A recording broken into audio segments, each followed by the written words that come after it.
You know when you're not very well and it's your wedding anniversary, but you've got such a terrible cold that you can hardly breathe properly. And then you come downstairs, you see that the cats have knocked the plant pot over. But look, on the armchair, your lovely romantic husband has left you a card and a gift. And it just gives you such a lift. Looks like maybe there are a pair of boots in there, I think. Let's open this 24th wedding anniversary gift together. The tripod is in the car. I look a complete and utter state. I said to Steve last night, I'm so happy with the flowers that you bought me last night. Please don't get me anything else. Look at the state of me, Mrs. Kirby.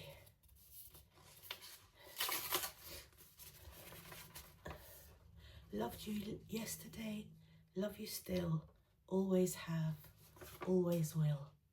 And I love that, and it's so true. It's so lovely, so lovely. It's a big box and it's got the receipt in it, which suggests that I can take it back if I need to. Ooh. Oh, it's so nice and cool against my clammy skin.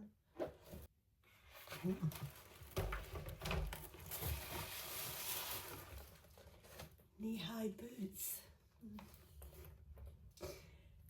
They're black.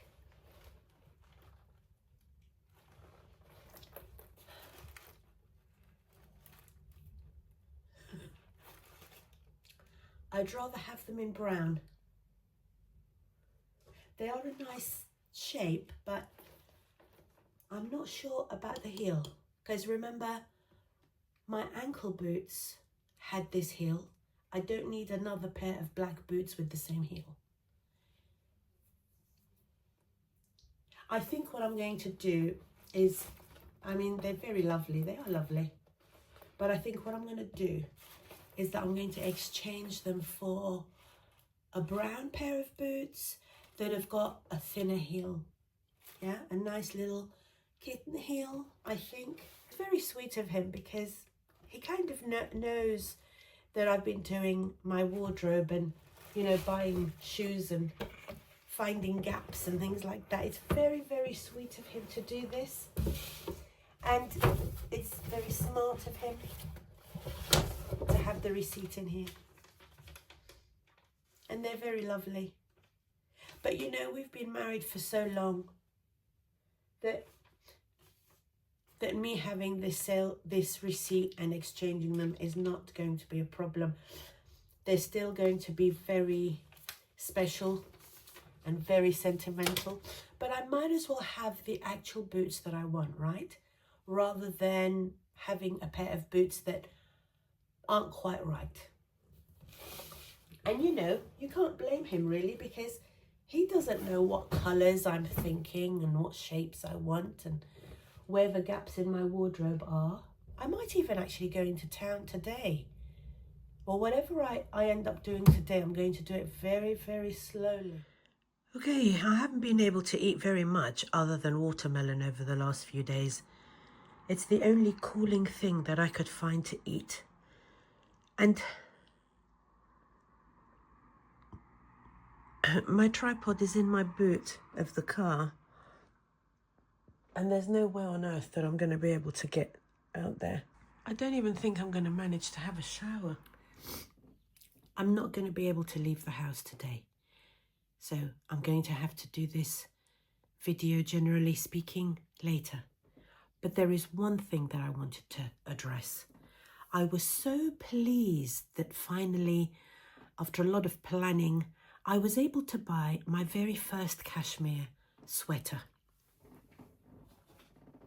I bought it from Marks and Spencer's because I heard that Marks and Spencer's had really good selection of cashmere sweaters and some pretty good neutrals.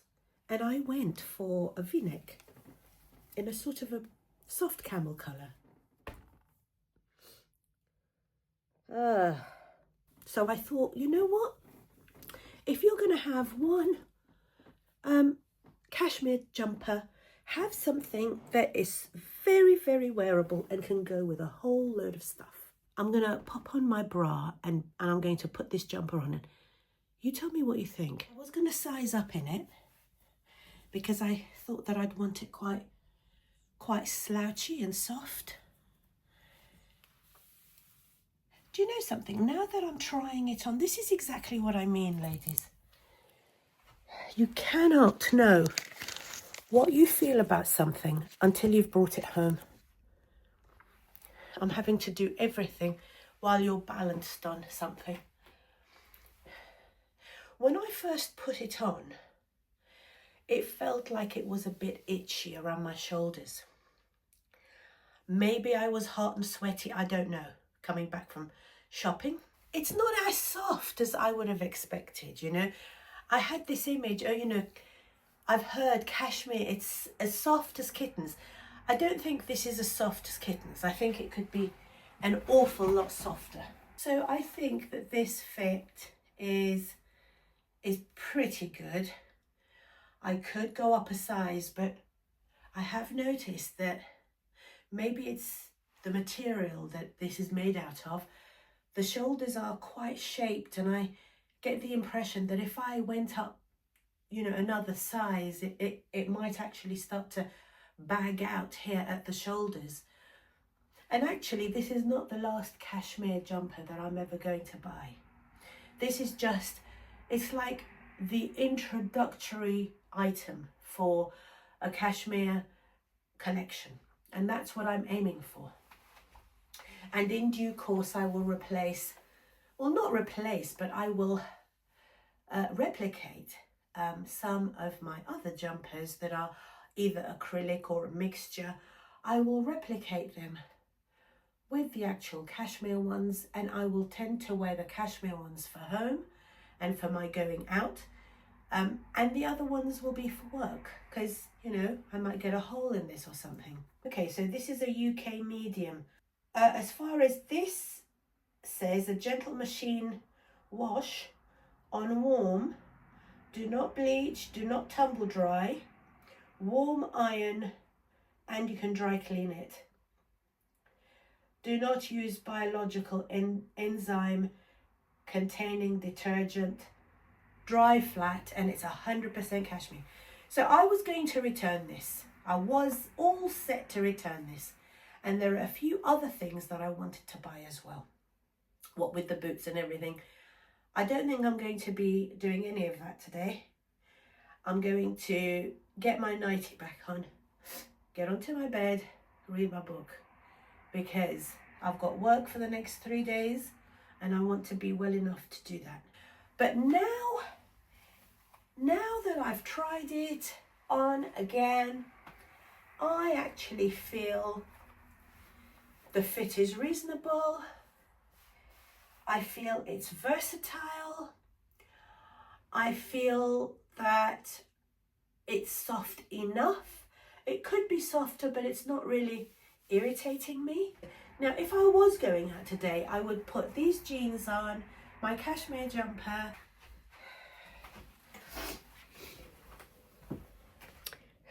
I think I'd be extremely comfortable, very smart, casual, classic in the sense that everything is so simple, so pared down. There's nothing to go out of style here. Nothing that hasn't been around for decades and decades, and probably will continue to be around for decades. As you can see, the jeans fit well, I'm happy with them. The jumper fits well. The shoes are great.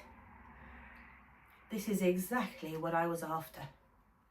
So now, ladies, I'm going to bow out of my own video and I am going to take the rest of the day to recuperate.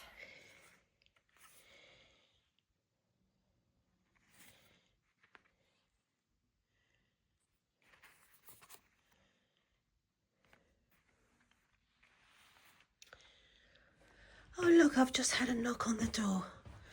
Look, isn't Isn't that lovely? I wonder who they're from. All my love, darlings, happy anniversary.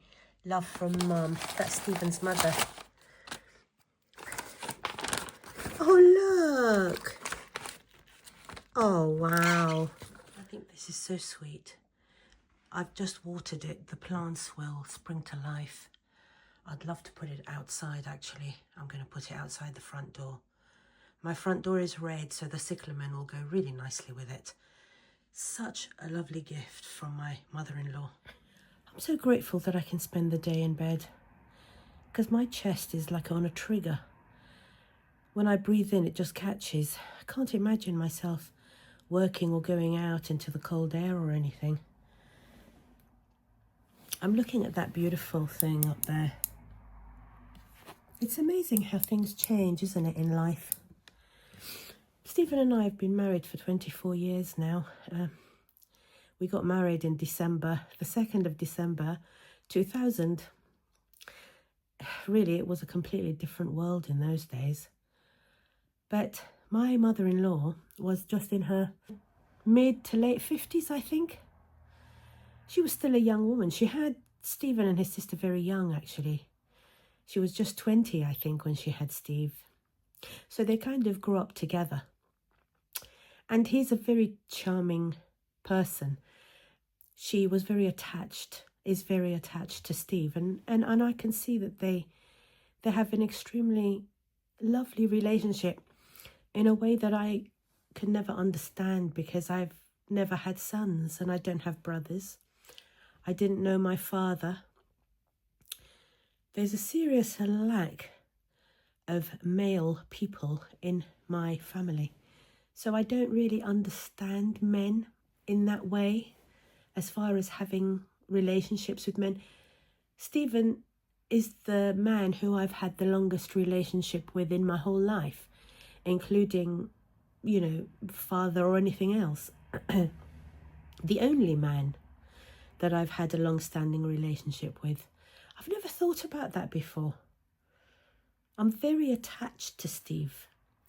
And in 2016, when he left for a whole year, I often ask myself, you know, it was a bad thing to do. It was extremely shocking to my psyche to go through that. And I asked myself, why did I continue with the relationship? And the fact is that it was such a valuable relationship to me.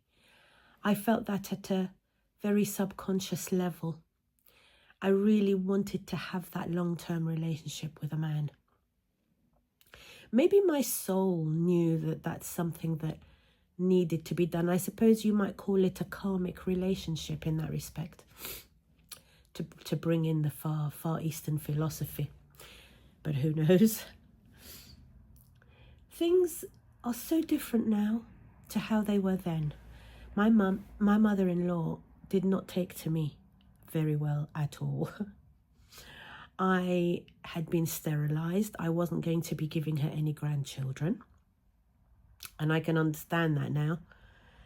I had 2 of my own children, which Steve would be bringing up and having, you know, the burden of, so to speak, as well as obviously the blessings from. But that's not what she was focusing on at that time.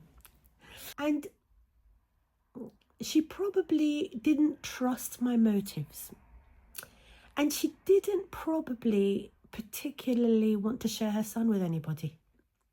He's your typical blue-eyed boy. I'm going to see if I can put a picture up of Steve. Very swarthy, very dark. He had long, dark, thick hair in his youth. Slim-hipped, you know, snake-hipped. But then that was all juxtaposed with the most dramatically large, piercing blue eyes ever. And that combination was extremely striking. Really pulls at a mother's heartstrings, something like that. Well, we spent years of our early marriage with me at loggerheads with his mum and his sister. His sister was kind of like a second mother to him, probably self-appointed. She also sort of demonstrated a a claim or a dominance over him that maybe other sisters don't. So I had a double whammy to deal with. And what made things more difficult is that they were nice to my face, but I could feel an undertone of disapproval, I think. I don't really know who they thought would be better for him. Maybe a younger girl who didn't have any children, who was more like them, I think.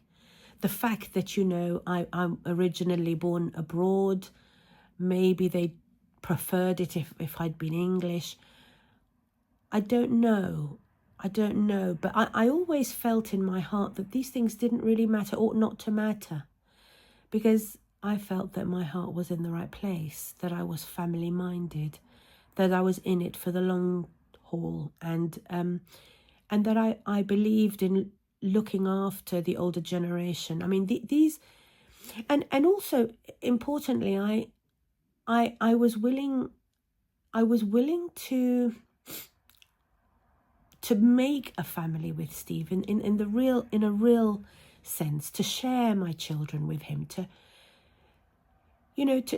make a bond with each other that was based on love and belonging, more than blood. And I really feel that over these last 24 years, with our ups and downs, and we've had an awful lot of downs, an awful lot of downs, I do believe that we have achieved our aim. We both are very committed to the children. Stephen has blossomed into the most magnificent grandfather you could ever hope to have. He's totally devoted to my girls and to the granddaughter and to me. And I think that finally his mother can see how happy we make each other and how we belong together. We belong together. We harmonize with each other. Our personalities gel in a basic way. We're not exactly the same, but I think in our heart we're very similar. When I first met his mother, his father was still alive. They had a lovely life. He supported her as much as possible, etc. And they really did have a charmed life for a long time. Now, of course, in time he passed away and she found herself alone. She now lives across the road from her daughter, and Steve actually goes to visit her every single weekend, which I think is wonderful. I really do. I think that when we're old, and we're getting older, we really need the reassurance of family being near. Not everybody has that, different people have got different circumstances that they have to deal with. I don't have any family, for example. My mother, my aunt, my cousin, they were the closest family to me, have all passed away many years ago. I didn't know my father, and I don't have any siblings. So actually her sending me those flowers today says so much more than just happy anniversary. And it means so much. It means so much. Because finally, our rift has healed. She's given me the seal of approval to be with her son. And that's really important to me. Sorry, I'm probably getting emotional because I'm not very well. It's very important to me. She is the only mother in my life now. And I do enjoy treating her kindly and making a fuss of her when she comes to visit. It's a funny thing, isn't it, when people come to the end-ish of their life. That's a very relative place, isn't it? Because who knows when our lives are due to end. But, you know, as you get older, you know that you're not going to be aging backwards, you know. You're just going to be getting older. And it's so nice to have peace in your relationships. It certainly is for me. It's so nice that I can just go and visit her with him one day, and I don't have to second guess her behavior or wonder whether I was really welcome or wonder whether she really approved of me at all or what she thought. I feel confident and grateful that she knows that he is in love with me in a very real sense, that it's not just a marriage of convenience in any way. And you know, we've really earned that over the years. I think she can see that our marriage has been chiseled by the buffeting of life over these last 24 years. With all of the problems we've had to overcome, the solutions we've had to find creatively, the relationships we've had to heal, all of the deaths that we've had to face, the births. And actually, you know, at the end of the day, we are both still here, still in this same house. And I think that it's very nice for the older generation within a family to peacefully get on well and to have a united front to the younger people. I'm going to see if I can intersperse more of these stories into my videos, because I do find it helpful to talk these things through and to sort out my ideas, etc. And there are so many. You know, when you get to the age of 55, you brought up 2 children, you become a grandmother, you've got a lot of stories to tell. Anyway, I hope to see you again soon, and I really hope that next time I see you, I'll be fit, well, sprightly, and completely congestion-free.